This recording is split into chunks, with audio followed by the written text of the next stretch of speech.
Hello student, जो राजस्थान में और यूपी, हरियाणा या मध्य प्रदेश में ऐसे विद्यार्थी जो असिस्टेंट प्रोफेसर की तैयारी लगातार कर रहे हैं। अभी राजस्थान में असिस्टेंट प्रोफेसर का एग्जाम हुआ था और उसकी आंसर की आ गई है और आपने आंसर भी मिला लिए होंगे। अपने सब्जेक्ट पर एक बार एनालिसिस करो कि कौन से टॉपिक हैं या कौन से टॉपिक जो अपने नोट्स में नहीं है या जिनको मैं नहीं पढ़ पाया, क्योंकि ऑनलाइन कक्षाओं में इतने सारे कंटेंट अपन को मिलना मुश्किल है।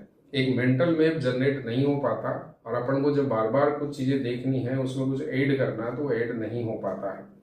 हरियाणा में अभी असिस्टेंट प्रोफेसर का फाइनल रिजल्ट आ गया था, सिलेक्शन हो गया था। मध्य प्रदेश में अभी असिस्टेंट प्रोफेसर का एग्जाम है 12 जुलाई को, तो उसके लिए हमने 2 बुक भी प्रोवाइड कराई थी और ये नोट्स भी हैं। और यूपी में भी अभी जैसे प्री एग्जाम हो गया, फाइनल एग्जाम चल रहा है। तो सभी स्टेट में, छत्तीसगढ़ हो, झारखंड हो, बिहार हो, इन सभी स्टेट में रेगुलर असिस्टेंट प्रोफेसर की पोस्ट आती रहती है। और कहीं न कहीं अपन जब पूरा स्टडी मैटर नहीं होता है तो वो एग्जाम में कुछ क्वेश्चन या ज्यादा क्वेश्चन से अपन रह जाते हैं। तो इसके लिए सबसे अच्छा है कि हमारा जो एजुमेट संस्थान का जो नोट्स किट है, जिसमें पूरा का पूरा ये 35 बुकलेट का ही पूरा मैटर होता है और ये सारा का सारा कंटेंट यूनिट वाइज बना हुआ है। अब आप ये सारा का सारा जो मैटर है, इसको आप संस्थान आकर देख सकते हो। ये पूरा मैटर है और इसको संस्थान आकर देख सकते हो। साथ में आपको प्रैक्टिस क्वेश्चन भी इसमें मिलेंगे। आप पुराना पेपर आप ला सकते हो और जब इस नोट्स को आप संस्थान से लेते हो या बाय पोस्ट मंगाते हो तो इसको रेगुलर अभी से ही अंडरलाइन करना शुरू करो, स्टार बनाओ, हाईलाइट करो और इम्पोर्टेंट बातों को लिखो।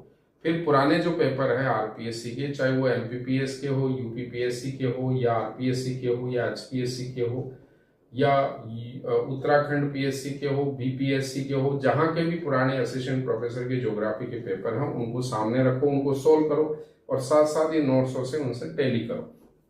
तब आपका एक एक टॉपिक गहराई से आपको समझ में भी आएगा और सारे कंटेंट आपको एक साथ मिलेंगे। इतने सारे नोट्स इंडिविजुअल वे में बनाना भी मुश्किल होता है।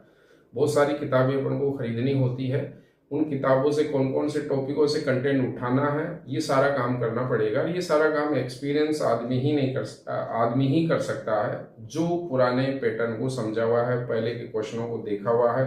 पढ़ते समय उसको पता होना चाहिए कि ये क्वेश्चन कहाँ से आया था, किस तरह से आया था, ईयर का आया था, बुक का आया था, थिंकर का आया था, कॉन्सेप्ट का आया था या किसी वितरण का आया था, कोई वस्तु कहाँ पर दुनिया में कहाँ पर है, इसके बारे में। तो ये पूरा का पूरा स्टडी मैटर जो है आप संस्थान में आकर विजिट करके देखो पहले, और देखो कंटेंट को, देखो किस तरह का कंटेंट है, आपको लाभ दे रहा है, आप संतुष्टि दे रहा है, आपको फायदा दे रहा है, तो आप इसको लेकर अभी से ही पढ़ना शुरू कर दो।